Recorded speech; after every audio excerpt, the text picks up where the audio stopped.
الذين قال الله فيهم إنما يريد الله ليذهب عنكم الرجس أهل البيت ويطهركم تطهيرا.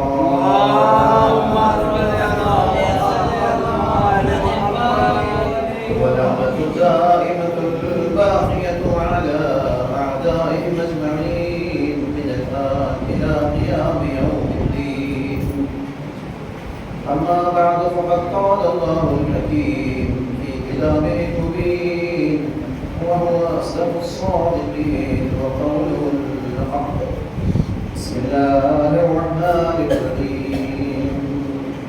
ومن يبتغي غير الإسلام دينا فلن يقبل منه وهو في الآخرة من الخاسرين.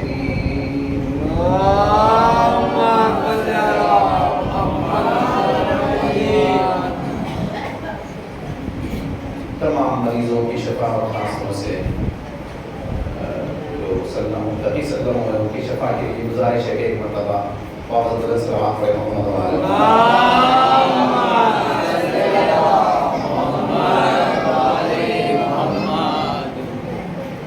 جس آئے کریمہ کی تلاوت کا شرف حاصل کیا یہ قرآن مجید کے سورہ آل عمران جو کہ قرآن مجید میں تیسرا سورہ ہے، اس کی آیت نمبر 85 کے قائل. اس میں خداوند عالم تمام عالم انسانیت کو متوجہ کر رہا ہے اور ارشاد فرما رہا ہے کہ اگر کوئی بھی شخص دین اسلام کے علاوہ کوئی اور دین لے کر کے آئے گا، کسی اور دین کی خواہش کرے گا، تو ہم اس کو دین ہرگز قبول نہیں کریں گے اور ایسا شخص آخرت میں گھاٹا اٹھانے والوں میں سے ہوگا. مسلسل یہ عرض کیا جا رہا ہے کہ صرف دین اسلام ہی وہ دین ہے کہ جو انسانیت کو کرامت عطا کرتا ہے، انسانیت کو خدا سے قریب کرتا ہے، انسان کو صحیح زندگی گزارنے کا طریقہ بتاتا ہے. اس لیے کہ یہ دین اس خالق کا بنایا ہوا ہے کہ جو خالق کائنات بھی ہے، خالق بشریت بھی ہے، جس نے تمام عالم کو پیدا کیا ہے اور عالمین کا پالنے والا بھی ہے.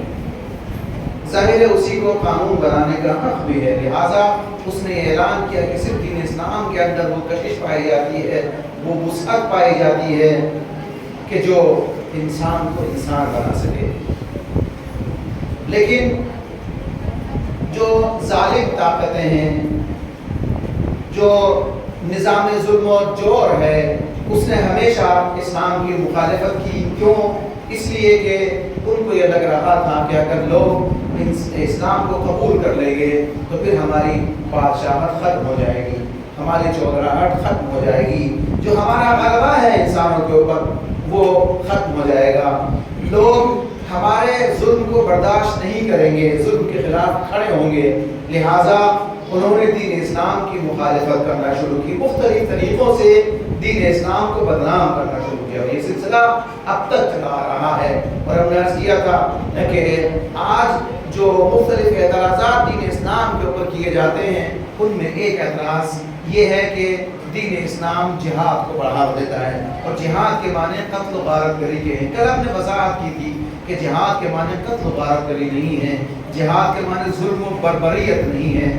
جہاد انسانیت کو قتل نہیں کرتا بلکہ جہاد انسانیت کو زندگی دیتا ہے. جہاد مظلوموں کو ظالموں کے پنجوں سے نجات دینے کے لیے آیا ہے. جہاد نام ہے انسان کو پروان چڑھانے کا، جہاد نام ہے آبادیوں کو، ملکوں کو آباد کرنے کا. جو لوگ ملکوں کو برباد کرنا چاہتے ہیں وہ جہاد کے غلط معنی بتا کر کے لوگوں کے سامنے پیش کرتے ہیں، اور بظاہر یہ بیان کرنا چاہتے ہیں کہ دین اسلام میں فقط درندگی پائی جاتی ہے. لیکن ہم نے عرض کیا تھا کہ جہاد الگ شے ہے اور قتل کرنا، قتال کرنا، جنگ کرنا الگ شے ہے. آج ہم ایک اور زاویے سے اس سلسلے میں گفتگو کرنا چاہتے ہیں، وہ یہ ہے کہ جہاد دو طرح کا ہوتا ہے. ایک جہاد وہ ہوتا ہے جو ہم نے کل آپ کے سامنے عرض کیا تھا کہ جس کے کرنے کے اوپر انسان کو مجبور کیا جاتا ہے، مجبوراً انسان کو جہاد کرنا پڑتا ہے، اور وہ ہے جہاد میں سیف تلوار کے ذریعے سے. میں نے عرض کیا تھا کہ مسلمانوں کو کے اوپر اتنا ظلم کیا گیا کہ ان کو مکہ چھوڑنا پڑا، لیکن پھر بھی ان لوگوں نے، مشرکین نے مسلمانوں کو پیچھے نہیں چھوڑا، چڑھائی کر دی مدینے کو. اب کیا کرتے؟ لہٰذا مجبوراً انسان کو اپنے دفاع کے لیے یہ جہاد کرنا پڑتا ہے. لیکن وہ جہاد جو خداوند عالم نے انسان کے اوپر واجب کیا ہے، جس کو کرنے کے لیے انسان مجبور ہے، وہ ہے جہاد بالعلم. علم حاصل کرنا، علم حاصل کرنا خدا نے واجب کیا ہے، انسان مجبور ہے علم حاصل کرنے کے لیے. رسول اکرم حضرت محمد مصطفیٰ صلی اللہ علیہ وسلم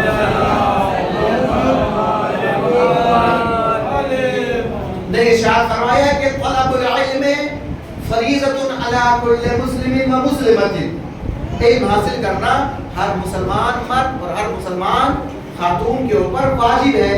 عام طور سے جب انسانوں کے کو مخاطب کیا جاتا ہے تو ایک ہی سے استعمال ہوتا ہے، یا ایھا الذین آمنوا، ہے نا، یا ایھا الانسان.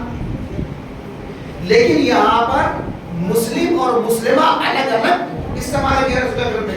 یعنی اتنی زیادہ اہمیت ہے علم کی کہ تاکیداً کہ صرف مردوں کے اوپر واجب نہیں ہے بلکہ خواتین کے اوپر بھی علم حاصل کرنا واجب ہے.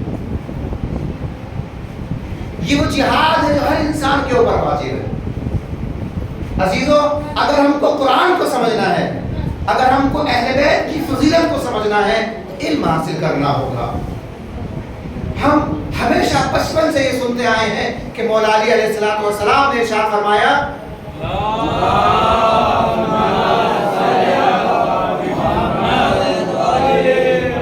کہ جو کچھ پورے قرآن مجید میں ہے وہ سورہ حمد میں ہے، اور جو کچھ سورہ حمد میں ہے وہ بسم اللہ الرحمن الرحیم ہے. جو کچھ بسم اللہ میں ہے وہ بائے بسم اللہ میں ہے، اور جو کچھ بائے بسم اللہ میں وہ اس کے نقطے میں ہے، اور میں وہ نقطہ ہوں جو بے کے نیچے لگایا جاتا ہے. بچپن سے سنتے تو آئے تھے، لیکن یہ بات سمجھنا ذرا مشکل تھی کہ ایک نقطے کے اندر پورا قرآن کیسے جمع ہو سکتا ہے. لیکن آج جب علم نے ترقی کی، ایک مائکرو چپ بنایا، اس کے اندر ہزاروں کتابیں آ جاتی ہیں. کمپیوٹر میں لگایا، ایک بٹن دبایا، ہزاروں کتابیں کھل کے سامنے آئی. اب پتا چلا کہ اس وقت جو مولا علی نے ارشاد فرمایا تھا کہ میں اس بے کا نقطہ ہوں لفظ کا مطلب یہ ہے کہ اگر پورے قرآن کو حاصل کرنا ہے تو علی کا اتباع کرنا ہوگا. قرآن مجید کہتا ہے ھذا کتاب ینطق عن الحق، یہ وہ کتاب ہے کہ جو حق کے ساتھ گفتگو کرتی ہے. یہ وہ کتاب ہے کہ جو حق کے ساتھ گفتگو کرتی ہے. بچپن سے یہ آیت ہم پڑھتے آ رہے تھے لیکن بات واضح نہیں ہو پا رہی تھی. قرآن نے کب گفتگو کی ہے؟ قرآن کس طریقے سے گفتگو کر سکتا ہے؟ کیا کتاب بھی گفتگو کرتی ہے؟ ہم ہمیشہ یہ سنتے آئے ہیں کہ اہل بیت علیہ السلام جو ہے وہ قرآن ناطق ہے اور قرآن مجید قرآن صاحب خاموش ہے قرآن، لیکن خدا کہہ رہا ہے ینطق، نطق کرتا ہے، گفتگو کرتا ہے. یہ کیسے ہو سکتا ہے کہ کتاب گفتگو کرے؟ جب علم نے ترقی کی تو جو لوگ بہرے اور گونگے ہوتے ہیں، جو اندھے ہوتے ہیں، جو پڑھ نہیں سکتے، ان کے لیے سافٹ ویئر بنائے گئے، کمپیوٹر میں فٹ کیا گیا، ایک بٹن دبایا، کتاب خود بخود کتاب نے بولنا شروع کر دیا، کتاب نے خود بخود پڑھنا شروع کر دیا. سائنس نے بتایا عزیزو کہ جو قرآن مجید نے 1400 سال پہلے کہا تھا اس کی تعبیر ہم آج بتا رہے ہیں. یہ وہ کتاب ہے کہ جو حق کے ساتھ گفتگو کرتی ہے. ہم ہمیشہ سے یہ سنتے آئے تھے کہ جب آخری امام کا ظہور ہوگا تو خانہ کعبہ کی دیوار پر ٹیک لگا کے آواز دیں گے جاء الحق وزہق الباطل ان الباطل کان زہوقا. حق آ گیا، باطل چلا گیا. بے شک باطل تو جانے ہی والا تھا. روایتوں میں یہ پڑھتے آئے تھے، سنتے آئے تھے کہ امام کی آواز پوری دنیا میں گونج جائے گی. جو ہندوستان میں بیٹھے ہوئے ہیں وہ بھی سمجھ سکیں گے. بات سمجھ میں نہیں آتی تھی لیکن آج جب موبائل ایجاد ہوا یہاں سے بیٹھ کر کے گفتگو کرتے ہیں، دنیا کے اس کونے میں سنی جاتی ہے. تو اب سمجھ میں آیا کہ امام کی گفتگو کیسے دنیا کے کونے کونے پہنچ جائے گی. صلوات پڑھے محمد و آل محمد.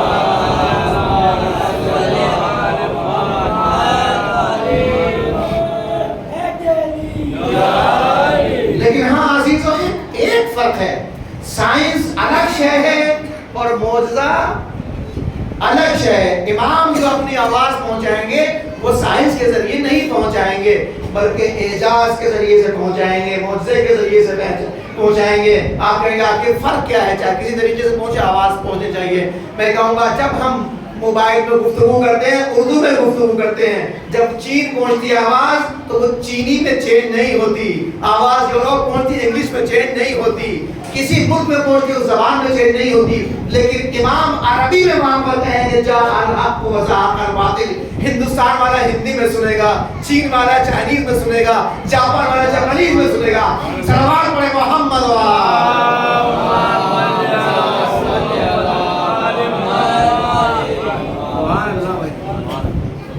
لہذا یہ وہ جہاد ہے جو خدا نے واجب کیا ہے انسانوں کے اوپر. انسانوں کے اوپر واجب کیا ہے. اگر ہم علم کا دامن نہ تھامیں گے تو ہم کو یہ کہنے کا حق نہیں ہے کہ ہم باب مدینۃ العلم کے چاہنے والے ہیں. کل میں نے آپ کے سامنے عرض کیا تھا کہ جو جہاد کتاب والا جہاد ہوتا ہے، جو تلوار سے کیا جاتا ہے، اس میں سب سے پیش کون رہا تاریخ میں؟ صرف ایک ہی ذات ہے جو ہر میدان میں آگے نظر آتی ہے، وہ ہے ذات بابرکت حضرت علی ابن ابی طالب علیہ السلام.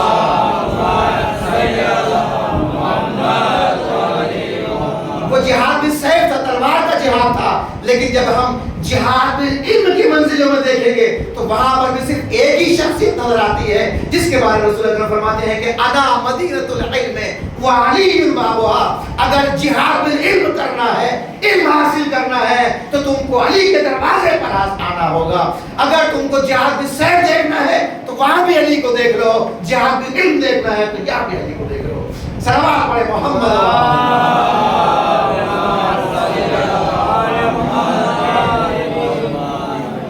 لہذا کسی بھی میدان میں جائیے، علی کے دامن سے کوئی چھٹکارا حاصل نہیں کر سکتا. اگر چھٹکارا حاصل کیا تو دنیا میں بھی بربادی اس کا مقدر اور آخرت میں اس کا مقدر بربادی ہی بربادی ہے. تو عزیزو، جس طریقے سے ہم جب جنگ کرتے ہیں، جہاد کرتے ہیں، قتال کرتے ہیں تو اس کے لیے ویپنز ہوتے ہیں، اس کے لیے جو اسلحے ہوتے ہیں اسی کے مطابق ہوتے ہیں. جیسی جنگ ہے اس طرح کے اسلحے ہوتے ہیں. قرآن مجید میں تلوار کی تعریف کی گئی ہے, تلوار کا ذکر کیا گیا ہے. حدید کو نازل کیا. روایت میں بہت زیادہ تاکید کی گئی ہے کہ تلوار کے ذریعے جو جنگ کرے گا اس کی اتنی فضیلت ہے. بہترین اسلحہ تلوار کو قرار دیا گیا ہے, اور بہترین سواری گھوڑے کو قرار دیا گیا ہے. تو روایتیں بھری پڑی ہیں عزیزوں, ٹھیک ہے. اچھا, آج کا زمانہ وہ ہے کہ آج کل جب جنگ ہوتی ہے تو گھوڑے سے جنگ ہوتی ہے, تلوار سے ہوتی ہے. روایت تو کہتی ہے کہ جناب تلوار بہترین اسلحہ ہے, گھوڑا بہترین سواری ہے, لیکن دشمن آپ کے سامنے ایک جنگی بیڑا لے کر کے آئے, ٹینک لے کر کے آئے, اور آپ گھوڑے کے اوپر سوار ہو کے تلوار لے کے چلے جنگ کرنے کے لیے, تو لوگ کیا کہیں گے؟ لوگ یہی کہیں گے کہ ایک گھوڑے کے اوپر ایک گدھا بیٹھا ہوا چلا رہا ہے. تو میں کہوں گا یا رسول اللہ, آپ نے اس وقت کیوں کہا تلوار بہترین اسلحہ ہے؟ کہا اس وقت لوگوں کی عقل سے اتنا ہی سمجھ سکتی تھی, چونکہ اس زمانے کا بہترین اسلحہ تلوار تھی, لہذا میں تلوار کے بارے میں کہا. اس کا مطلب یہ ہے کہ جو آپ کے زمانے کا بہترین اسلحہ ہو وہ آپ کو لینا ہے. تو جس طریقے سے جنگ کرنے کے لیے بہترین اسلحے کی ضرورت ہے, اسی طریقے سے جہاد میں علم کرنے کے لیے آپ کو بہترین وسائل فراہم کرنا ہوں گے. ہم فقط یہ دعویٰ کریں کہ ہم علی کے ماننے والے ہیں, جو باب علم ہے, جو علی کا جو شرع علم کا دروازہ ہے, خالی یہ دعویٰ کرنا کافی نہیں ہے, بلکہ ہم کو دکھانا ہوگا کہ واقعا ہم علی کے چاہنے والے ہیں. ہمارے پاس بہترین یونیورسٹیز ہونی چاہیے, ہمارے پاس بہترین سلیبس ہونا چاہیے, ہمارے پاس بہترین نظام تعلیم ہونا چاہیے. اسی وقت ہم کہہ سکتے ہیں کہ ہم علی کے ماننے والے ہیں. اس لیے کہ جو علی کے زمانے میں امام کے چاہنے والے تھے, جب وہ علی کے رکاب میں جنگ کرتے تھے تو اس وقت تلوار کے ذریعے جنگ کرتے تھے, لیکن ہم آخری امام کے ماننے والے ہیں, اور ہمیشہ یہ دعا کرتے ہیں کہ خدایا ہم کو امام کے ساتھ دشمنوں سے جنگ کرنے کی توفیق عنایت فرما. دعا کرتے ہیں نہیں کرتے؟ تو جب ہم آخری امام کے لشکر کے ساتھ ہو کر کے ان کے پرچم تلے جنگ کریں گے تو جو بہترین اس وقت کا اسلحہ ہوگا وہ ہم کو فراہم کرنا ہوگا. کیا ہمیشہ بھیک مانگتے رہیں گے؟ کیا ہمیشہ دوسروں کے اوپر نربھر رہیں گے؟ وہ جب چاہے دے دیں, جب چاہے انکار کر دیں. تو ان ظالموں نے علم جو کہ انسان کی خدمت کے لیے آیا تھا, اس کو بھی ظلم و جور کا وسیلہ بنا لیا. علم کے ذریعے سے سائنس نے ترقی کی اور بڑے بڑے اسلحے بنا لیے, جس سے کیا ہوتا ہے انسانیت کو نجات دی جاتی ہے اسلحوں کے ذریعے سے. ابھی تک ہم یہ سنتے آئے تھے کہ ڈاکٹر جو ہوتا ہے وہ مسیح ہوتا ہے, لوگوں کو نجات دینے والا ہوتا ہے, لیکن آج لوگ انسانیت سے اتنا دور ہو چکے ہیں, کیونکہ اسلام سے دوری اختیار کر لی ہے, اتنا دور ہو چکے ہیں کہ آج یورپ میں ایک مثل ہے کہ the best place for a person is hospital. انسان کو قتل کرنے کی بہترین جگہ ہاسپٹل ہے. اگر کسی کو قتل کرنا ہو اور وہ کسی ڈاکٹر کے انڈر ٹریٹمنٹ ہو تو ڈاکٹر کی جیب گرم کر دیجئے, مریض ٹھنڈا ہو جائے گا. یہ ہو رہا ہے کہ نہیں ہو رہا ہے؟ ڈاکٹر یا تو لوگوں کی جیب کاٹتے ہیں یا پھر گلا کاٹتے ہیں, اس کے علاوہ کچھ ہو رہا ہے؟ کیوں؟ اس لیے کہ اسلام سے دوری اختیار کر لی ہے. اسلام آیا تھا انسانیت کو نجات دینے کے لیے, لیکن ان لوگوں نے اپنے ظلم و جور کو باقی رکھنے کے لیے مختلف قوانین بنائے. ایک قانون کہتا ہے, وہ کہتے ہیں کہ ہمارے داخلی مسائل میں کسی کو بولنے کا کوئی حق نہیں ہے. ہم اپنے یہاں اگر کسی کو قتل کر رہے ہیں, مسلمانوں کو قتل کر رہے ہیں, کوئی مسلمان کو بول رہا ہے, آپ کو حق نہیں ہے بولنے کا. یہ ہمارا داخلی مسئلہ ہے. کچھ بھیڑیوں نے اپنی درندگی کو جواز دینے کے لیے اس طرح کے قوانین بنائے ہیں. کیا انسانیت کو فروغ دینے کے قوانین ہیں؟ عزیزو, اگر یہاں پر کسی گھر میں آپ دیکھیں کہ ایک باپ مثلا نشہ کر کے اپنے بیٹوں کو ذبح کرنے جا رہے ہیں, ایک شریف انسان کو اگر خبر ملی تو کیا کرے گا؟ پولیس کو خبر تو کیا کرے گی پولیس؟ جا کر کے اس آدمی کو گرفتار کرے گی نہیں کرے گی؟ اس کے بچوں کو نجات دے گی نہیں دے گی؟ اگر وہ کہنے لگے کہ میرا داخلی مسئلہ ہے، میرے گھر کا مسئلہ ہے، آپ کون ہوتے بولنے والے؟ کہ نہیں، یہاں پر انسانیت کا خون بہایا جا رہا ہے۔ لہذا ہر شریف انسان کا، ہر بہترین قانون کا یہ فریضہ ہوتا ہے کہ جا کر کے ان بچوں کو بچا لیا جائے، چاہے اس کے لیے بغیر اجازت کے اس کے گھر کے اندر داخل ہونا پڑے۔ اگر کسی ملک میں مظلوموں کے اوپر ظلم کیا جا رہا ہے تو ہر شریف انسان کا یہ فریضہ ہے کہ جا کر کے اس انسان کو بچا لیا جائے۔ اس لیے کہ اسلام صرف اس بات کا نام نہیں کہ ہم اپنی جان بچا لیں، بلکہ اسلام اس بات کی دعوت دیتا ہے کہ ہر انسان ڈاکٹر کی طرح ہے کہ جو مسیحا ہے، جو لوگوں کو نجات دینے کے لیے آیا ہے۔ لیکن دین اسلام کو بدنام کر رہے ہیں اور خود ایسے کام کر رہے ہیں۔ میں نے عرض کیا تھا کہ جو درندے بھی نہیں کرتے، حیوان بھی نہیں کرتے۔ نے کہا کہ لوگ حیوان ہی ہوتے، حیوان بھی نہیں ہیں، بلکہ حیوانیت کی حدیں بھی پار کرتی ہیں۔ آج آپ خود اپنے ملک میں دیکھ لیجئے، ذرا ذرا سے بہانے کے تحت انسان کے خون کو بہا دیا جاتا ہے، لیکن کوئی کسی کے لب کے اوپر ایک لفظ بھی نہیں آتا، کسی کے چہرے کے اوپر شکن تک نہیں پڑتی۔ اور عزیزو، یہ جو بربریت ہے اتنی زیادہ پھیل چکی ہے کہ بچوں کے اندر بھی یہ چیز آ گئی۔ امریکہ میں آپ دیکھیں کیا ہوتا ہے، ایک بچہ اسلحہ اٹھاتا ہے، اپنے کلاس کے 20 لوگوں 30 لوگوں کو قتل کر دیتا ہے۔ سنتے ہیں نا آپ لوگ اخبار میں؟ میں نے آپ کے سامنے عرض کیا تھا عزیزو، یہ سوشل میڈیا دو دھاری تلوار ہے، اس کا ایک سرا آپ کی گردن کے اوپر ہے، ایک سرا دشمن کی گردن کے اوپر ہے۔ اگر آپ سوشل میڈیا میں وارد نہیں ہوں گے، اگر اس سے آشنا نہیں ہوں گے اور آپ کے پاس جدید ٹیکنالوجی کا علم نہیں ہوگا تو یہ تلوار آپ کا گلا کاٹ دے گی۔ لیکن اگر آپ کے پاس علم ہوگا تو آپ اپنی جان بھی بچا سکتے ہیں اور دشمن کو فنار بھی کر سکتے ہیں۔ عزیزو، یہ زمانہ وہ ہے کہ یہاں پر صرف ایسا نہیں کہ آپ اپنا دامن بچا کر کے بھاگ جائیں، نہیں عزیزو۔ رحمت اللہ خامنہئی قدس اللہ علیہ نے ارشاد فرمایا کہ اب وہ زمانہ گزر گیا کہ تم بم پھینکو چڑھ جاؤ، مارو اور بھاگ جاؤ، نہیں، اب وہ زمانہ نہیں ہے۔ اب تم مارو گے تو تم کو دو کھانی پڑیں گی۔ یہ کب ہوا؟ جب ایران نے علم کے میدان میں ترقی حاصل کی۔ کیوں؟ اس لیے کہ ایران علی کا نام لے کر کے اس نے انقلاب کیا تھا، ایک فقیر نے انقلاب کیا تھا، جو فقیہ در اہل بیت تھا، اس نے قیام کیا تھا۔ اس نے یہ نہیں کہا کہ علم فقط علم دین میں محصور ہو کر کے رہ گیا ہے، نہیں، جو بھی علم ہے اس کو حاصل کرو، اگر اس سے دین کی خدمت ہو رہی ہے، انسانیت کی خدمت ہو رہی ہے، تو وہی دین اسلام ہے۔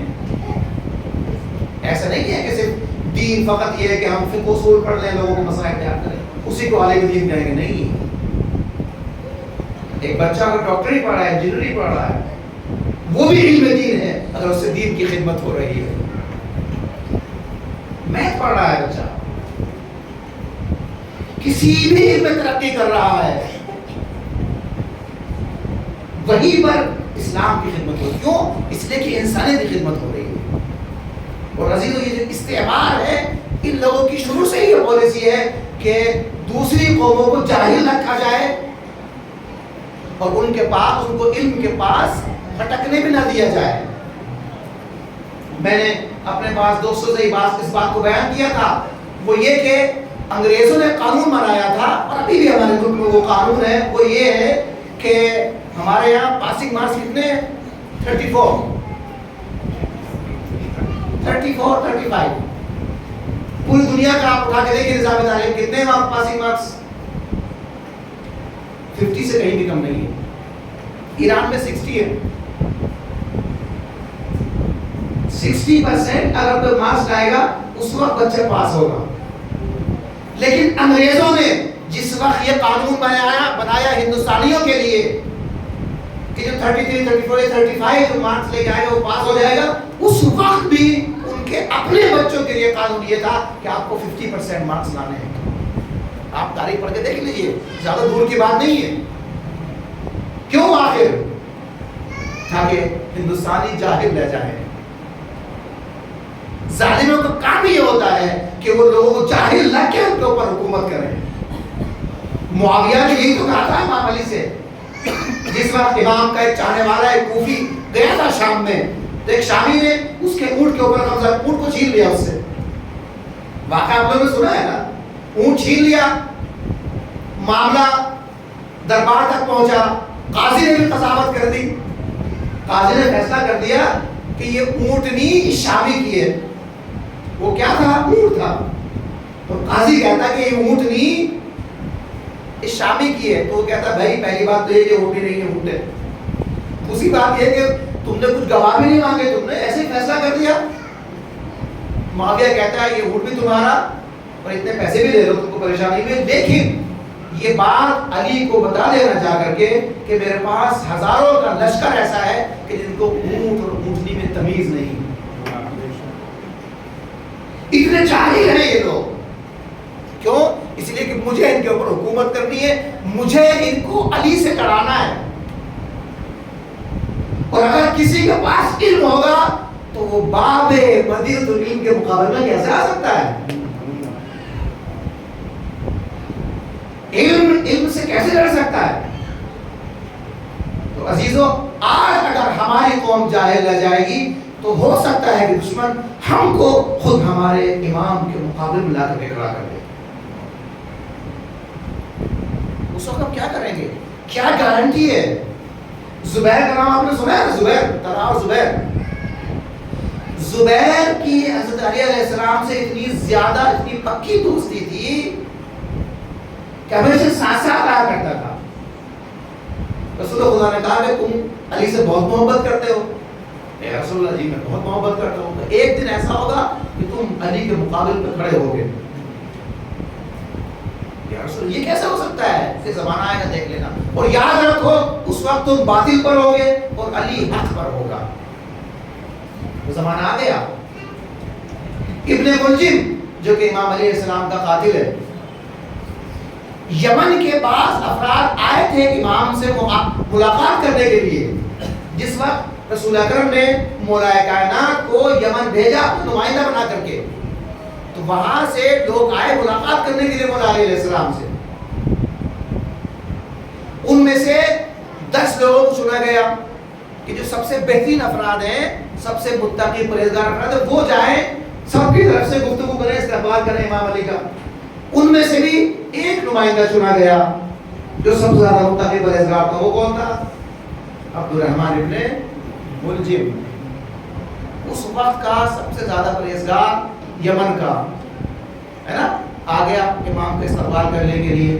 امام نے کہا کہ دیکھو تم میری داڑھی کو میرے خون سے رنگین, میرے سر کے خون سے رنگین کرو گے. ہمارا یہ کیسے ہو سکتا ہے؟ لیکن ہوا کہ نہیں ہوا.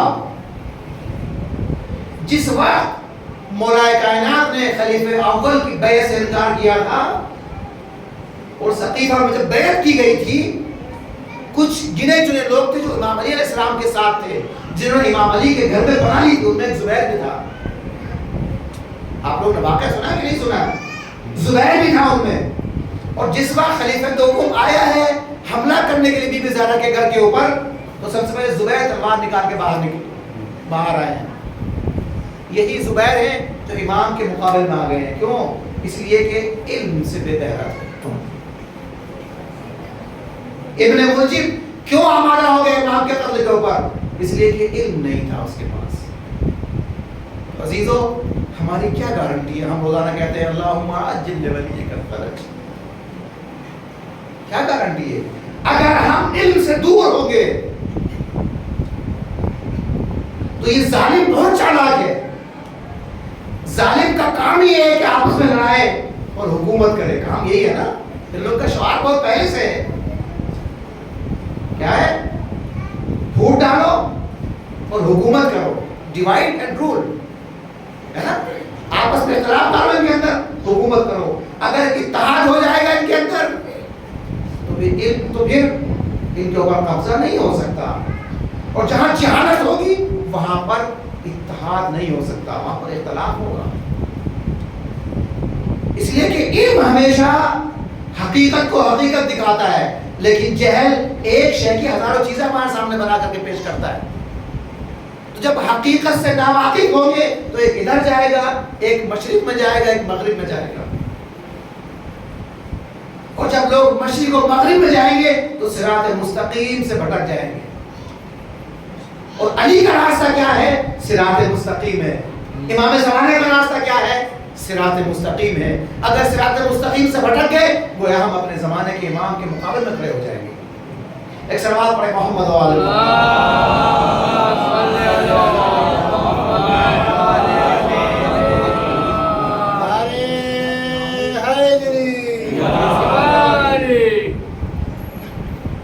میں نے کل آپ کے سامنے عرض کیا تھا کہ امام حسین علیہ السلام نے آواز بلند کی تھی حل من ناصر ینصرنا، میری مدد کرو. یعنی کیا مطلب میری مدد کرو؟ اللہ کہتا ہے ان تنصروا اللہ ینصرکم ویثبت اقدامکم، اگر تم میری مدد کرو گے، اللہ کی مدد کرو گے، اللہ تمہاری مدد کرے گا. مدد کیا ہے؟ کہ تم علم کی راہ میں قدم بڑھاؤ، جو اہل بیت کا مشن ہے اس کو آگے بڑھاؤ. امام علی علیہ السلام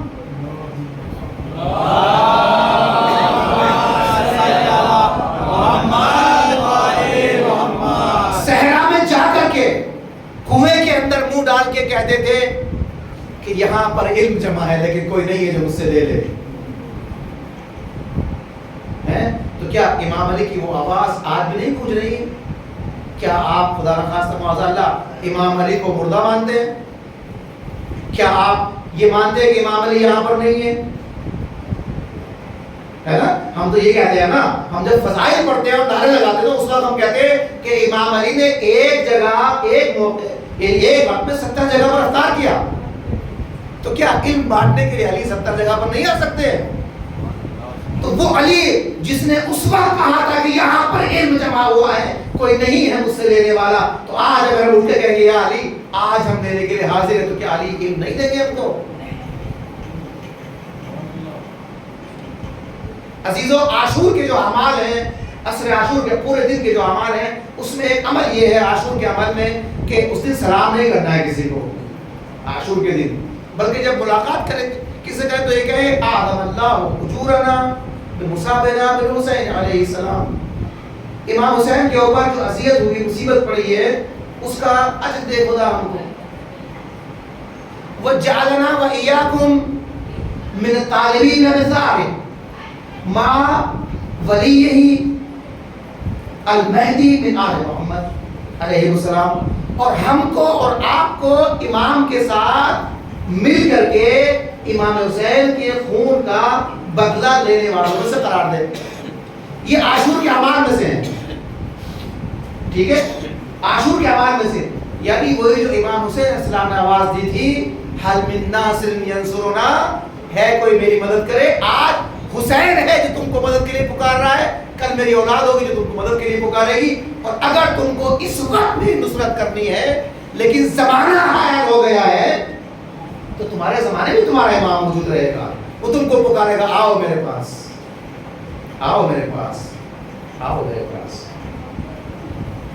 ہم کہتے ہیں کہ امام غائب ہیں، تو کیا امام ہمارے درمیان میں نہیں ہے؟ ایک آیت اللہ گزرے ہندوستان کے کشمیر کے، آیت اللہ کشمیری ان کا نام تھا، عبداللہ ہے کشمیری، بڑے بزرگ عالم دین تھے. انہوں نے واقعہ نقل کیا کہ ہندوستان میں کوئی تھا جو، آپ کسی کا نام بتائیے، اس کی ماں کا نام بتائیے، تو یہ بتا دے گا کہ وہ اس وقت وہ کہاں پر ہے.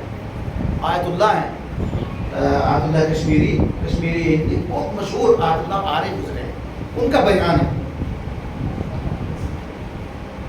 کہ وہ تھا ایک جو ہوتے ہیں نا مرتاز، جو اپنے آپ کو مشقتوں میں ڈال کر کے، مصیبتوں میں ڈال کے کچھ نہ کچھ حاصل کر لیتے ہیں. اور یہ مجھے ایک طور پر عرض کر دوں آپ کے سامنے، صلوات پڑھیں محمد و آل محمد.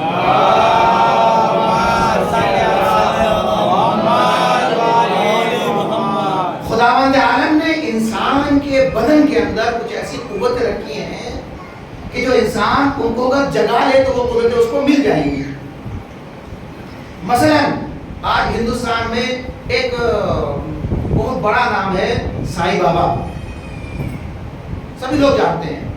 کیوں مانتے ہیں لوگ ان کو سائی بابا؟ اس نے اپنے بدن کو مشقتیں دی، ریاضت کی اس نے، اور اس کو یہ قوت حاصل ہو گئی، اس کے بدن کے اندر یہ چیز حاصل ہو گئی کہ وہ لوگوں کو شفا دیا کرتا تھا. ٹھیک ہے، علماء یہ کہتے ہیں کہ ٹھیک ہے اس نے وہ بدن کی قوتیں حاصل کر لی تھی، لیکن اس کا شفا دینا اس کی حقانیت کی دلیل نہیں ہو سکتا. لہٰذا اگر کوئی جا رہا ہے کسی پتھر کے سامنے سر ٹکا رہا ہے، کسی بابا کے سامنے سر ٹکا رہا ہے، کسی جھوٹے مزار کے سامنے سر ٹکا رہا ہے، وہاں پر شفا مل رہی ہے، تو حقانیت کی دلیل نہیں ہے عزیزو. یہ حقانیت کا معیار نہیں ہے. حقانیت کا معیار یہ ہے کہ کہاں سے آپ کو انسانیت مل رہی ہے. جہاں سے انسانیت مل رہی ہو وہاں پر حقانیت پائی جاتی ہے. اور جہاں پر درندگی بانٹی جا رہی ہو، جہاں پر موت بانٹی جا رہی ہو، وہ چاہے شفا دے، چاہے کچھ بھی چمتکار دکھائے، وہ حق پر نہیں ہو سکتا. تو یہ آیت اللہ کشمیری جاتے ہیں اس شخص کے پاس اور سوچتے ہیں کہ میں امام زمانہ عجل اللہ تعالیٰ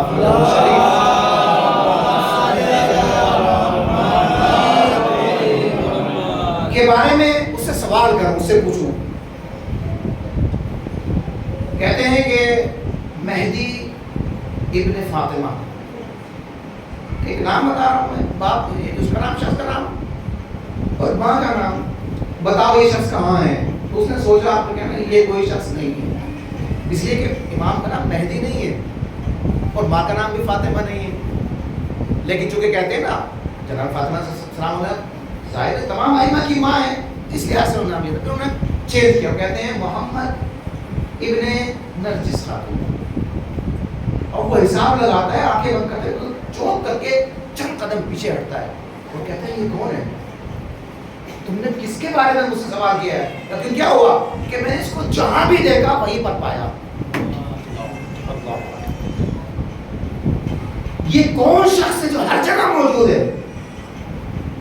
تو ایک مرتاض ہندی کہتا ہے کہ یہ شخص ہر جگہ موجود ہے، اور ہم تو ہمارا تو عقیدہ ہے نا، خود اسلام نے بتایا ہے کہ امام ہر جگہ موجود ہے. امام نے جو امام علی علیہ السلام نے جو اس وقت یہ نعرہ لگایا تھا کہ ہا ہونا علم جمع، یہاں پر علم جمع ہے تو یہ مجھ سے لے لے. آج بھی فرزند فاطمہ، فرزند علی نعرہ لگا رہا ہے یہاں پر علم جمع ہے، کوئی ہے جو مجھ سے لے لے. جو امام علی نے منبر کوفہ پر آ کر کے دعویٰ کیا تھا سلونی قبل ان تفقدونی، سوال کرو مجھ سے اس سے پہلے کہ میں تمہارے درمیان چلا جاؤں. آج بھی علی کی صدا گونج رہی ہے سلونی، سوال تو کرو مجھ سے. تم مسلمان ہو، تمہارے اوپر ضروری ہے کہ سوال کرو مجھ سے علم مانگو. علی کے دامن سے متمسک ہونے کا مطلب یہ ہے کہ ہم در علم سے متمسک ہو جائیں. عزیزو اگر علم حاصل نہیں کریں گے تو دشمن آپ کے اوپر مسلط ہو جائے گا جیسے کہ اس وقت ہے. اگر آپ کو ظالم کے پنجوں سے نجات پانی ہے تو آپ کو علم کے میدان میں ترقی کرنا ہے. یہ ہے اسلام کی تعلیم. اسلام کہتا ہے کہ جہاد بالعلم تمہارے اوپر واجب ہے، تم وقت مجبور ہو علم حاصل کرنے کے لیے. عزیزو ہمارے بچے تھوڑے سے جوان ہوتے ہیں، ہم ان کو کام پر لگا دیتے ہیں، چند پیسے آئیں گے، مستقبل پر نگاہ نہیں ہوتی. عزیزو میں بھی محرم میں کشمیر میں گیا تھا، وہاں پر ہر گھر میں تقریباً ہر گھر میں ایک دو سرکاری نوکر، کوئی فوجی ہے، کوئی پولیس میں ہے، کوئی ٹیچر ہے. ٹھیک ہے، کسی کو 70,000 مل رہا ہے، کسی کو 80,000، کسی کو 1 لاکھ، 1.5 لاکھ، 2 لاکھ مل رہے ہیں، مزے کر رہے ہیں. لیکن جو ان کا ہیڈ ہے وہ کون ہے؟ ہیڈ کون ہے؟ کافر. اس نوکری میں پھنسا کر کے زنجیروں میں پیروں میں زنجیریں ڈال دی اور آگے بڑھنے سے رکا لیا. تم بس اسی میں خوش رہو، اسی میں خوش رہو. عزیزو ڈاکٹر بننا اور انجینئر بننا یقیناً ترقی کی بات ہے، لیکن ان کے اوپر حکومت کون کرتا ہے؟ کون کرتا ہے حکومت؟ جو حکومت داری جانتا ہے. ڈاکٹر عبد الکلام کے بارے میں جو ہمارے پریزیڈنٹ تھے APJ عبد الکلام, جنہوں نے ایٹم بم بنایا, جنہوں نے, ہے نا, کتنے بڑے سائنسداں گزرے, لوگ ان کا نام لے کے فخر سے کہتے ہیں کہ وہ مسلمان تھے, لیکن کیا ان کو حق تھا کہ اپنی مرضی سے اس ایٹم کو استعمال کر سکیں؟ کس کے ہاتھ میں تھا وہ ایٹم؟ پاکستان والے خوش ہوتے ہیں ہمارے پاس ایٹم ہے, لیکن اس کی ڈور کس کے ہاتھ میں ہے؟ ان کے ہاتھ میں ہے جو دنیا کے اوپر حکومت کر رہے ہیں. عزیزو, یہ چند پیسے یہ علی والوں کی شان نہیں ہے, علی والوں کی شان نہیں ہے. علی نے یہ کہا تھا کہ دیکھو تمہارے نفسوں کی قیمت جنت ہے, کم سے کم جنت سے کم میں اپنے آپ کو مت بیچنا, ورنہ گھاٹے میں رہو گے. اور ہم نے چند سکوں کے بدلے اپنے آپ کو بیچ دیا. شہرت کے بدلے, جھوٹی شہرت کے بدلے, جھوٹی اور پامال ہو جانے والی دولت کے بدلے ہم نے اپنے آپ کو بیچ دیا. فرقوں میں تبدیل ہو گئے, ایک دوسرے کی توہین کرنا ہمارا شیوا بن چکا ہے. پھر ہم کیسے علی والے ہیں؟ ہم کیسے کہتے ہیں کہ ہم باب مدینہ علم کے چاہنے والے ہیں؟ علی کی آواز یقین جانیے آج بھی گونج رہی ہے, سلونی قبل ان تفقدونی. میں زمین کے راستوں سے زیادہ آسمان کے راستوں سے واقف ہوں. کیا مطلب ہے؟ کیا زمین کے راستے مجھے کو کم پتہ ہے؟ کیوں کہا گئی یہ ہے جملہ یہی ہے نا کہ انی بطرق السماء اعلم من طرق الارض, یعنی میں زمین کے راستوں سے زیادہ آسمان کے راستوں سے واقف ہوں. یعنی یہ کہ زمین کے راستے کم جانتے ہیں مولا علی, آسمان کے زیادہ جانتے ہیں؟ نہیں عزیزو, مطلب یہ نہیں, مطلب یہ ہے کہ آسمان کے راستے زمین کے راستوں سے کہیں زیادہ ہیں, لیکن ان راستوں پر کون چلے گا؟ چاند کے اوپر کمند کون ڈالے گا؟ اس عالم کے اوپر قبضہ کس کا ہوگا؟ جا کے علی سے پوچھے, یا علی آپ تو آسمان کے راستوں کو جانتے ہیں, ہم کو بتا دیجئے. پوچھا کبھی کسی نے جا کر کے؟ یہ حدیث صرف نعرہ لگانے کے لیے نہیں ہے عزیزو. سن لیں, نعرہ لگا دیں, خوش ہو کر اپنے گھر چلے جائیں, مجلس ختم, تبرک کھا کے اللہم صلی اللہ محمد علی محمد. نہیں عزیزو, فریضہ ہے پوچھے علی یہ زمان سے جو اس وقت کا لیے, اس سے پوچھے مولا وہ آسمان کے راستے کون سے ہیں؟ ان آسمان کے راستوں کو کس طریقے سے طے کیا جا سکتا ہے؟ کیسے ہم ان آسمان کے راستوں کو بچل کر کے آسمان کے اوپر کمند ڈال سکتے ہیں؟ زمین کیا شے ہے؟ یہ زمین کیا شے ہے؟ علی تو کہتے ہیں جنت جو ہے تمہارے نفس و قیمت کم سے کم جنت ہے. میں کہوں گا یا علی پھر آپ کے نفس کی قیمت کیا ہے؟ ہمارے نفس و قیمت تو جنت ہے. تو شاید جواب دیں گے کہ دیکھو یہ ہمارے چاہنے والے ہیں, عام انسان ہیں, عام مومن ہیں, جن کے بارے میں نے یہ کہا کہ ان کے نفسوں کی قیمت جنت ہے. میرا نفس اتنا کمزور نہیں, اتنا سستا نہیں ہے کہ میں جنت کے بدلے بیچوں, بلکہ اگر بیچوں گا تو مرضی خدا کے بدلے بیچوں گا. صلوات پڑھے محمد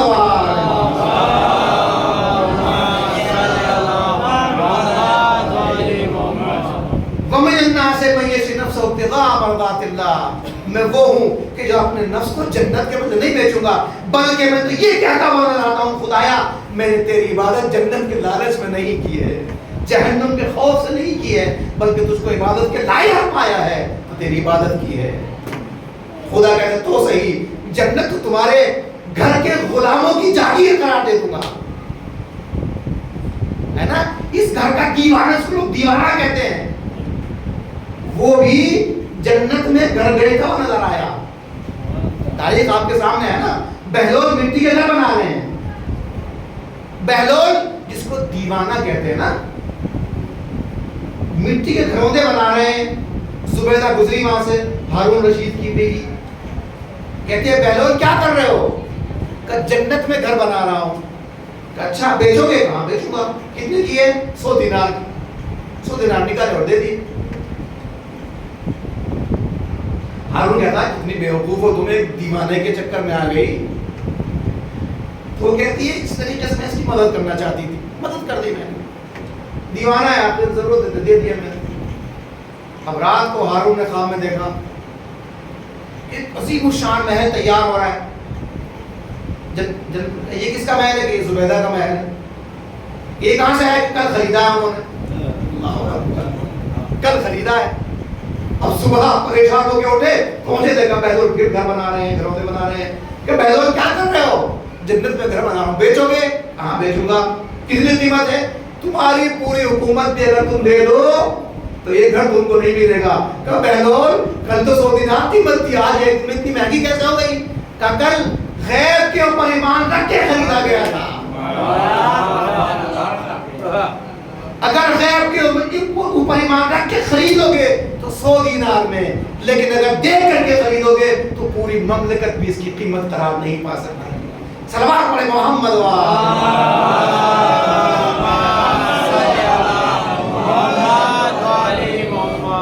اسی لیے خدا نے متقین کی صفات بیان کی, الذین یؤمنون بالغیب, جو غیب کے اوپر ایمان رکھتے ہیں. عزیز غیب کیا ہے؟ خدا کو دیکھا ہے, خدا غائب ہے. خدا کے اوپر ایمان رکھنا متقین کی علامت ہے. جنت کو دیکھا ہے؟ نہیں دیکھا ہے. جہنم کو دیکھا؟ نہیں دیکھا. ان کے اوپر ایمان رکھنا متقین کی عبادت, متقین کی علامت قرار دی ہے. اسی طریقے سے جو ایمان غائب ہے, بغیر دیکھے اس کے اوپر ایمان لانا, یہ متقین کی علامت ہے. امام صادق علیہ السلام نے ارشاد فرمایا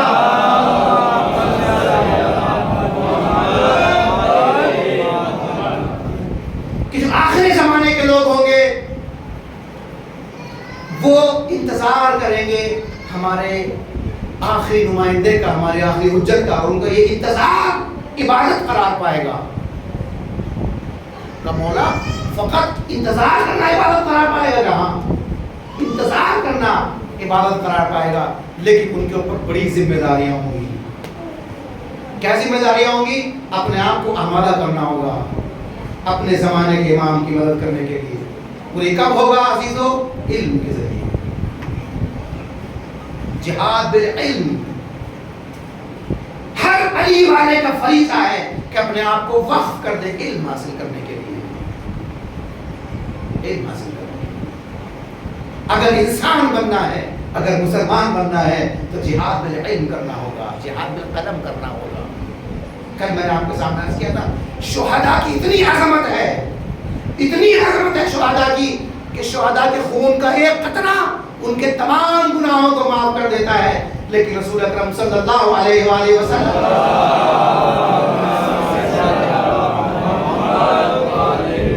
ارشاد فرمایا کہ علماء کے قلم کی روشنائی شہداء کے خون سے زیادہ افضل ہے. کیوں؟ اس لیے کہ شہید اپنا خون دے کر کے اپنی امت کو بچاتا ہے, لیکن علماء اپنے قلم کے ذریعے سے قیامت تک آنے والے نسلوں کی حفاظت کا انتظام کر کے چلے جاتے ہیں. ابھی سلمان رشدی کو حملہ ہوا کچھ دن پہلے, آپ لوگوں نے سنا ہوگا کب میں کب فتویٰ دیا تھا امام خمینی نے, کتنا برس ہو, کتنے عرصہ ہو گیا. لیکن یہ ایک عالم کے قلم کی روشنائی تھی جو کبھی خشک نہیں ہو سکتی. جس طریقے سے شہیدوں کا خون رنگ لاتا ہے, اسی طریقے سے یہ جو علماء کے قلم کی روشنائی ہوتی ہے یہ بھی رنگ لاتی ہے. یہ بھی رنگ لاتی ہے. علم حاصل کرنا ہوگا, علم حاصل کرنا ہوگا, اور اپنے آپ کو آمادہ کرنا ہوگا اپنے زمانے کے امام کے لیے. عزیزو, ایک جوان ہے, غیبت صغریٰ کا زمانہ ہے. غیبت صغریٰ آپ لوگ جانتے ہیں, امام کی عمر ابھی 5 سال تھی کہ آپ کے بابا اس دنیا سے چلے گئے, شہید ہو گئے تھے امام صلی اللہ علیہ وسلم. تو اس وقت غیبت صغریٰ کا زمانہ جو تقریباً 70 سال تک چلتا رہا. مختلف اصحاب تھے جن میں 4 نواب اربع کے نام سے مشہور ہے, آپ سبھی لوگ جانتے ہوں گے. نواب اربع جو خاص امام کے نائب تھے, ایک کے بعد ایک 4 نائب. اس وقت دوسرے نائب کا زمانہ تھا. ایک جوان آتا ہے اور کہتا ہے کہ میں اپنے آقا سے ملاقات کرنا چاہتا ہوں, اپنے آقا سے ملاقات کرنا چاہتا ہوں. کہا ٹھیک ہے, میں تمہارا پیغام امام تک پہنچا دوں گا. اب امام کو اختیار ہے, چاہے ملاقات کریں یا نہ کریں, میرا کام صرف پیغام پہنچانے کا ہے. ایک سلوات پڑھیں محمد وعلی محمد.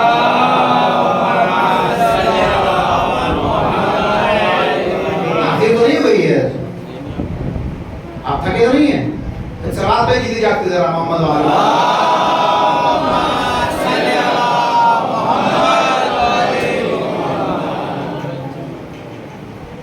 اس کے بعد وہ جاتا ہے بار بار اس کے پاس، جو نائب ہے ان کے پاس جاتا ہے، پوچھتا ہے کہ امام نے اجازت دی ہے؟ نہیں دی.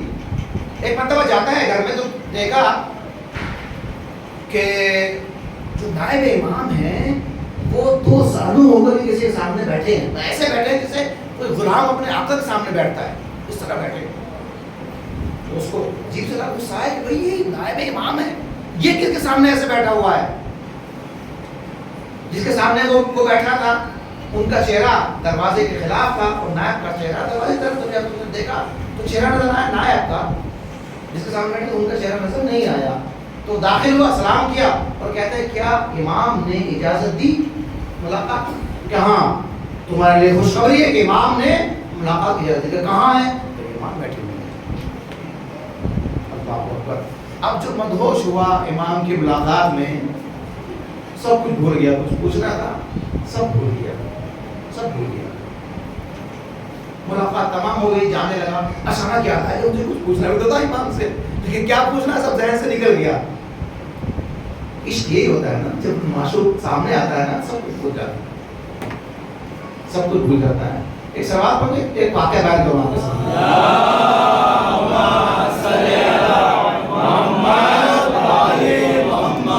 یاد دلائیے گا یہ میں کہاں تک پہنچا تھا. قرآن مجید میں سورہ زمر اس میں آیت ہے وَسِيقَ الَّذِينَ اتَّقَوْا رَبَّهُمْ إِلَى الْجَنَّةِ زُمَرًا. اس سے پہلے وَسِيقَ الَّذِينَ كَفَرُوا إِلَى الْجَهَنَّمَ زُمَرًا. جو کافرین ہیں ان کو کھینچ کر کے لے جا کر کے جہنم میں ڈال دیا جائے گا، کھینچ کے لے جا کے ڈال دیا جائے گا. پھر جو متقی ان کے بارے میں وَسِيقَ الَّذِينَ اتَّقَوْا رَبَّهُمْ إِلَى الْجَنَّةِ زُمَرًا. جو متقین ہیں ان کو بھی کھینچ کر کے گھسیٹ کے جنت کی طرف لے جایا جائے گا. ہے تعجب کی بات نا. کوئی جہنم میں جس کو ڈالا جا رہا ہے وہ ظاہر اپنی مرضی سے کون جائے گا نا. خُذُوهُ وَغُلُّوهُ ثُمَّ الْجَحِيمَ صَلُّوهُ. آواز آئے گی ان کو پکڑ لو، جکڑ لو زنجیروں میں اور جہنم کے حوالے کر دو. العیاذ باللہ. خدا ہم سب کو جہنم کے عذاب سے محفوظ رکھے. لیکن متقین کے بارے میں کیوں ہے عزیزوں کہ متقین کو گھسیٹ کے لے جایا جائے گا، کھینچ کے دھکے دے کر لے جایا جائے گا جنت کی طرف. ہے نا تعجب کی بات، تعجب کی بات ہے نا. تو ایک مفسر نے بیان کیا، ایک روایت نقل کی. وہ کہتے ہیں کہ جس وقت متقین کو، امام حسین کے چاہنے والوں کو تمام مراحل سے گزار کر حکم دیا جائے گا کہ جنت میں داخل ہو جاؤ، تو میرا آقا حسین ملاقات کرنے کے لیے آئے گا اپنے چاہنے والوں سے جنت کے دروازے پر. اور یہ ملاقات اتنی زیادہ طولانی ہو جائے گی، عاشق اور معشوق اتنے زیادہ ملاقات میں محو ہو جائیں گے کہ بھول جائیں گے جنت بھی کوئی شے ہے یا نہیں ہے. فرشتے آئیں گے کہ بھائی باقی ملاقات جنت میں کرنا، کسی کوئی نہیں سنے گا. اس وقت دھکے دے دے کر کے ان کو جاؤ جنت میں جاؤ، وہاں جا کے ملاقات کرو. یہ ہے عاشقی عزیز، کیسا آقا ہے ہمارا. اور وہاں جائیے تو وہ شخص جو ہے وہ جوان عشق میں بھول گیا کیا پوچھنا تھا مجھے امام سے. اچانک کہتا ہے کچھ پوچھنا تھا لیکن بھول گیا. کہتا ہے کہ آقا کچھ تحفہ دے دیجیے، کچھ ہدیہ دیجیے تاکہ میں آپ کی طرف سے اپنے جو قریب والے، جو ہمارے محلے والے ہیں، مجھ سے لوگ پوچھیں گے تم نے امام سے ملاقات کی تو میں ان کو وہ ہدیہ دے سکوں، کچھ پہنچا سکوں ان تک، ہدیہ پہنچا سکوں. غور سے سنیے گا، غور سے سنیے گا. ایک سلوات پڑھیں محمد و آل محمد.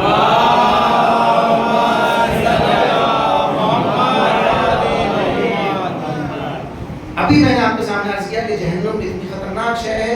کل عرض کیا تھا کئی ہزار سال کی دوری سے وہ اپنے شکار کو کھینچ لے گی، ہے نا. اور یہاں پر کیا ہے، ان کو پکڑ کے جکڑ کے لے جا کے جہنم کے حوالے کیا جائے. بہت خطرناک شے ہے جہنم. ہم لوگ اتنا سے بیٹھے رہتے ہیں کہ جہنم سے ہمارا کوئی مطلب نہیں، کوئی واسطہ نہیں ہے. اتنا سے بیٹھے ہیں ہم تو علی والے ہیں، دو آنسو کوئی ضرورت نہیں ہے. کہتا ہے کہ آقا کوئی ہدیہ دیجیے مجھے تاکہ میں وہ پہنچا سکوں آپ کے دوسرے چاہنے والوں تک. تو امام نے جملہ فرمایا کہا کہ ملعون ہے وہ شخص کہ جو صبح کی نماز اور عشاء کی نماز کو تاخیر سے پڑھتا ہے.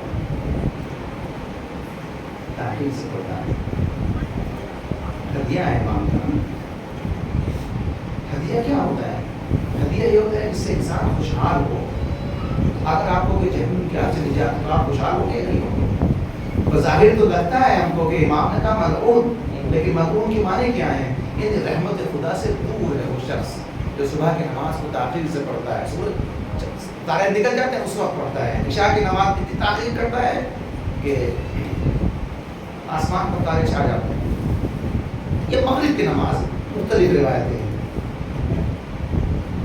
اگر آپ کو رحمت خدا کے نزدیک ہونا ہے تو اپنی نمازوں کا خیال رکھنا ہوگا. اس لیے کہ امام حسین نے کہا فرمایا تھا آپ نے انی محب الصلاۃ، میں نماز کو روک سکتا ہوں، میں نماز کو روک سکتا ہوں. امام حسین علیہ السلام نے اپنی آخری وصیت کیا کی اپنی بہن زینب کو؟ بہن زینب نماز شب میں مجھے فراموش نہ کرنا، نماز شب مجھے فراموش نہ کرنا. سید سجاد کہ جو مریض بیمار ہیں عزیزو، جنہوں نے ابھی کچھ دیر پہلے اپنے بابا کے سر کو روکے پر رکھا ہے، اس کے بعد اپنے بابا کے بدن مطہر پر گھوڑوں کو دوڑتے ہوئے دیکھا ہے، ابھی کچھ دیر پہلے خیموں کو جلتے ہوئے دیکھا ہے، ابھی کچھ دیر پہلے یتیم بچوں کے آنسوؤں کو پہنچا ہے. لیکن جب شام غریبہ آتی ہے نا، تمام بچوں کو سلانے کے بعد امام سجدے میں سر رکھ دیتے ہیں، صبح کو سجدے میں سر ہوتا ہے. عزیزو، جب یہ لٹا ہوا قافلہ کوفے کے دروازے پر پہنچا ہے نا، تو وہاں پر کہا کہ قافلے کو رکا دیا جائے، اس لیے کہ ابھی رات کی تاریکی ہے، دن نکل جانے دو تاکہ اس قافلے کو کوفے میں وارد کیا جائے. عزیز و تاریخ کہتی ہے کہ یزید کے ملعون فوجی تھے، ان کے لیے فرش کا انتظام کیا گیا، ان کے لیے خیام کا انتظام کیا گیا، لیکن جو اسیران اہل بیت تھے ان کو جلتی ہوئی زمین کے اوپر بٹھا دیا گیا. لیکن اس جلتی ہوئی ریت کے اوپر ایک مرتبہ سید سجاد کہہ دیتے ہیں کہ میری پھوپھی اماں نماز شب پڑھ رہی ہے لیکن بیٹھ کر کے پڑھ رہی ہے. اے پھوپھی اماں، ارے کبھی آپ کو بیٹھ کر نماز پڑھتے ہوئے نہیں دیکھا. بیٹا سجاد، ارے ظالموں کے پاس سے اتنا کم کھانا پانی آتا ہے کہ ہم زینب میں کھڑے ہونے کی طاقت نہیں ہے. لو عزیزو، یہ وہی کوفہ ہے لیکن جب جناب زینب کو اس میں مولا علی کے زمانے میں وارد کیا گیا تھا تو آواز دی گئی تھی کہ رات ہو جانے دو تاکہ کسی کی نگاہ زینب کے سر پر نہ پڑ سکے، زینب کا قد کوئی نہ دیکھ سکے. لیکن آج اس اڈکشن کا کوفہ ہے، ارے انتظار کیا جا رہا ہے صبح کی روشنی نمودار ہو جائے تاکہ تماشا دیکھنے والے تماشا دیکھے. دیکھو یہ زینب ہے، یہ ام کلثوم ہے، یہ رقیہ و سکینہ و رباب ہے، یہ اہل بیت حرم ہے جن کو اسیر کر کے لایا گیا. عزیزو، ایک موقع وہ آیا ارے جس وقت مولا علی نے بی بی زینب کو وصیت کی تھی، اے میری لاڈلی، ارے کوفے جانا تو صبر کرنا، ارے وہاں پر عظیم مصیبتیں ہوں گی. شاید زینب نے سوچا ہوگا ارے میرا بھیا عباس میرے ساتھ ہوگا، بھیا حسین ساتھ ہوگا. آواز آئی ہوگی ہاں ساتھ تو ہوگا لیکن نوگے نیزہ پر حسین ہوں گے اور گھوڑے کے گلے میں رسی میں بنا ہوا عباس کا سر ہوگا. شاید زینب نے سوچا ہوگا ارے میں نے یہاں پر خواتین کو قرآن کی تعلیم دی ہے، میری شاگردہ ہے، ارے مجھے پہچان لے گی. لیکن آج جب زینب کوفے میں وارد ہو رہی ہے، سوچ رہی ہے مجھے کوئی پہچان نہ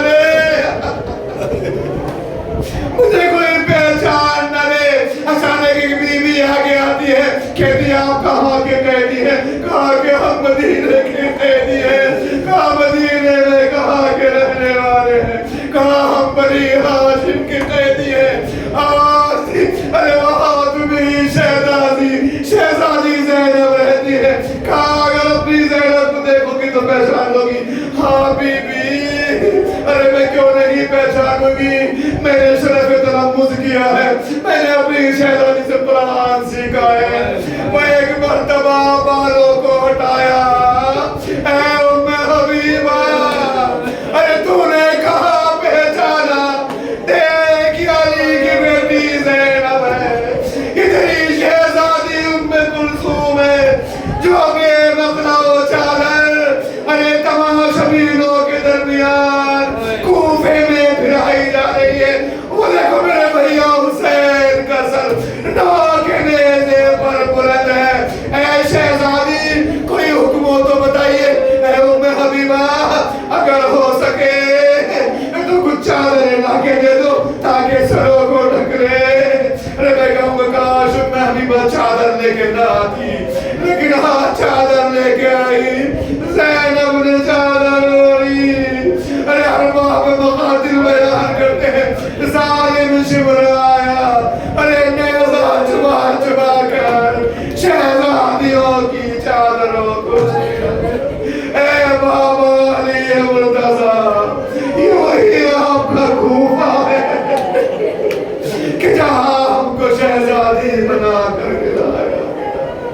آج آپ کی بیٹی قیدی بن گئی.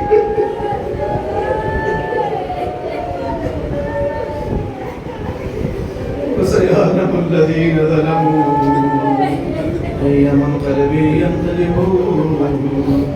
إنا لله وإنا إليه راجعون.